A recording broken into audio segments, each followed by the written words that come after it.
Hello, j'espère que vous allez bien. Je vous retrouve aujourd'hui pour une nouvelle pause lecture et je souhaitais lire avec vous aujourd'hui le premier chapitre de Orgueil et préjugés de Jane Austen.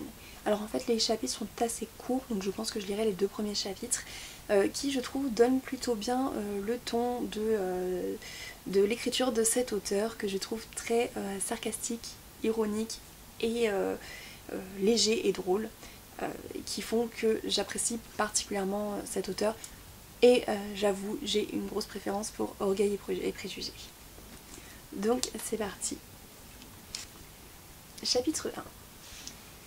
C'est une vérité universellement reconnue qu'un célibataire pourvu d'une belle fortune doit avoir envie de se marier, et si peu que l'on sache de son sentiment à cet égard, lorsqu'il arrive dans une nouvelle résidence, cette idée est si bien fixée dans l'esprit de ses voisins qu'ils le considèrent sur le champ comme la propriété légitime de l'une ou l'autre de leur fille.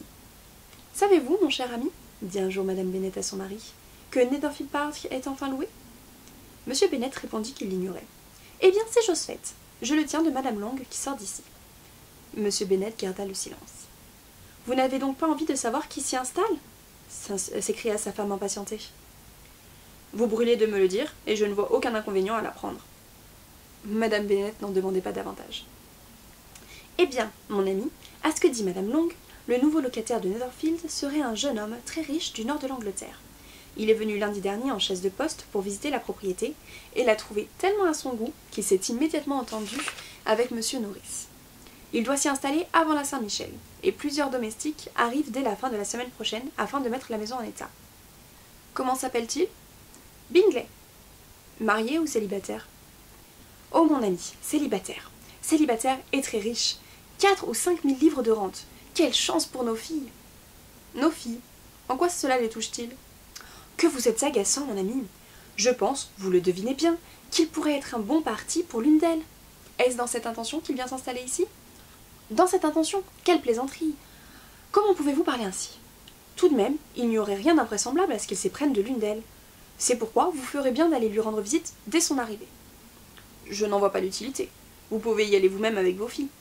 Ou vous pouvez les envoyer seules, ce qui serait peut-être encore préférable, car vous êtes si bien conservé que M. Bingley pourrait se tromper et égarer sur vous sa préférence. Vous me flattez, mon cher. J'ai certainement eu ma part de beauté jadis, mais aujourd'hui, j'ai abdiqué toute prétention. Lorsqu'une femme a 5 filles en âge de se marier, elle doit cesser de songer à ses propres charmes. D'autant que, dans ce cas, il est rare qu'il lui en reste beaucoup. Enfin, mon ami, il faut absolument que vous alliez voir M. Bingley dès qu'il sera notre voisin. Je ne m'y engage nullement. Mais pensez un peu à vos enfants, à ce que serait pour l'une d'elles un tel établissement. Sir William et Lady Lucas ont résolu d'y aller uniquement pour cette raison, car vous savez que, d'ordinaire, ils ne font jamais visite aux nouveaux venus. Je vous le répète, il est indispensable que vous alliez à Netherfield, sans quoi nous ne pourrions y aller nous-mêmes. Vous avez vraiment trop de scrupules, ma chère. Je suis persuadée que M. Bingley serait enchanté de vous voir, et je pourrais vous confier quelques lignes pour l'assurer de mon chaleureux consentement à son mariage avec celle de mes filles qu'il voudra bien choisir. Je crois toutefois que je mettrai un mot en faveur de ma petite Lizzie. Quelle idée! Lizzie n'a rien de plus que les autres. Elle est beaucoup moins jolie que Jane, et n'a pas la vivacité de Lydia. Certes, elles n'ont pas grand-chose pour les recommander les unes ni les autres. Elles sont sottes et ignorantes, comme toutes les jeunes filles. Lizzie, pourtant, a un peu plus d'esprit que ses sœurs. Oh, monsieur Bennet, parlez ainsi de ses propres filles. Mais vous prenez toujours plaisir à me vexer. Vous n'avez aucune pitié pour mes pauvres nerfs. Vous vous trompez, ma chère. J'ai pour vos nerfs le plus grand respect. Ce sont de vieux amis. Voilà plus de 20 ans que je vous entends parler d'eux avec considération. Ah, vous ne vous rendez pas compte de ce que je souffre. J'espère cependant que vous prendrez le dessus et que vous vivrez assez longtemps pour voir de nombreux jeunes gens pourvus de 4 000 livres de rente venir s'installer dans le voisinage. Et quand il en viendrait 20, à quoi cela servirait-il puisque vous refusez de faire leur connaissance? Soyez sûre, ma chère, que lorsqu'ils atteindront ce nombre, j'irai leur faire visite à tous. Monsieur Bennet était un si curieux mélange de vivacité, d'humour sarcastique, de fantaisie et de réserve, qu'une expérience de 23 ans n'avait pas suffi à sa femme pour lui faire comprendre son caractère. Madame Bennet elle-même avait une nature moins compliquée, d'intelligence médiocre, peu cultivée et de caractère inégal. Chaque fois qu'elle était de mauvaise humeur, elle s'imaginait éprouver des malaises nerveux. Son grand souci dans l'existence était de marier ses filles, et sa distraction la plus chère, les visites et les potins. Chapitre 2. Monsieur Bennet fut des premiers à se présenter chez Monsieur Bingley. Il avait toujours eu l'intention d'y aller, tout en affirmant à sa femme jusqu'au dernier moment qu'il ne s'en souciait pas, et ce fut seulement le soir qui suivit cette visite que Madame Bennet en eut connaissance. Voici comment elle l'apprit. Monsieur Bennet, qui regardait sa seconde fille occupée à garnir un chapeau, lui dit subitement « J'espère, Lizzie, que Monsieur Bingley le trouvera de son goût. » « Nous ne prenons pas le chemin de connaître les goûts de Monsieur Bingley, répliqua la mère avec amertume, puisque nous n'aurons aucune relation avec lui. Vous oubliez, maman, dit Elisabeth, que nous le rencontrerons en soirée et que Madame Long a promis de nous le présenter. Madame Long n'en fera rien.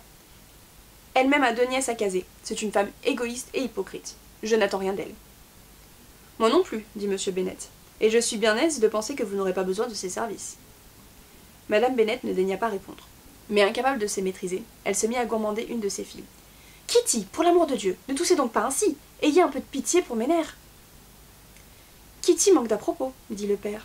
Elle ne choisit pas le bon moment pour tousser. »« Je ne tousse pas pour mon plaisir, répliqua Kitty avec humeur. Quand doit avoir lieu votre prochain bal, Lizzie ? Demain au 15. Justement, s'écria sa mère, et Madame Long, qui est absente, ne rentre que la veille. Il lui sera donc impossible de nous présenter Monsieur Bingley, puisqu'elle-même n'aura pas eu le temps de faire sa connaissance. Eh bien, cher ami, vous aurez cet avantage sur Madame Long. C'est vous qui le lui présenterez. Impossible, Monsieur Bennet, impossible, puisque je ne le connaîtrai pas. Quel plaisir trouvez-vous à me taquiner ainsi? J'admire votre réserve. Évidemment, des relations qui ne datent que de 15 jours sont peu de choses. Mais si nous ne prenons pas cette initiative, d'autres la prendront à notre place. Madame Long sera certainement touchée de notre amabilité, et si vous ne voulez pas faire la présentation, c'est moi qui m'en chargerai. Les jeunes filles regardaient leur père avec surprise. Madame Bennet dit seulement « Sottise que cela !»« Quel est le sens de cette énergique exclamation ?» s'écria son mari. « Vise-t-elle les formes protocolaires de la présentation ? Si oui, je ne suis pas tout à fait de votre avis. Qu'en dites-vous, Mary ? Vous qui êtes une jeune personne réfléchie, toujours plongée dans de gros livres. » Mary aurait aimé faire une réflexion profonde, mais ne trouva rien à dire. « Pendant que Mary rassemble ses idées, continua-t-il, retournons à Monsieur Bingley. » « Je ne veux plus entendre parler de Monsieur Bingley, déclara Madame Bennet. J'en suis bien fâchée. Pourquoi ne pas me l'avoir dit plus tôt? Si je l'avais su ce matin, je me serais certainement dispensée d'aller lui rendre visite. C'est très regrettable, mais maintenant que la démarche est faite, nous ne pouvons plus esquiver les relations. » La stupéfaction de ces dames à cette déclaration fut aussi complète que Monsieur Bennet pouvait le souhaiter. Celle de sa femme surtout, bien que la première explosion de joie calmée, elle assura qu'elle n'était nullement étonnée. « Que vous êtes bon, mon cher ami. Je savais bien que je finirais par vous persuader. Vous aimez bien trop vos enfants pour négliger une telle relation.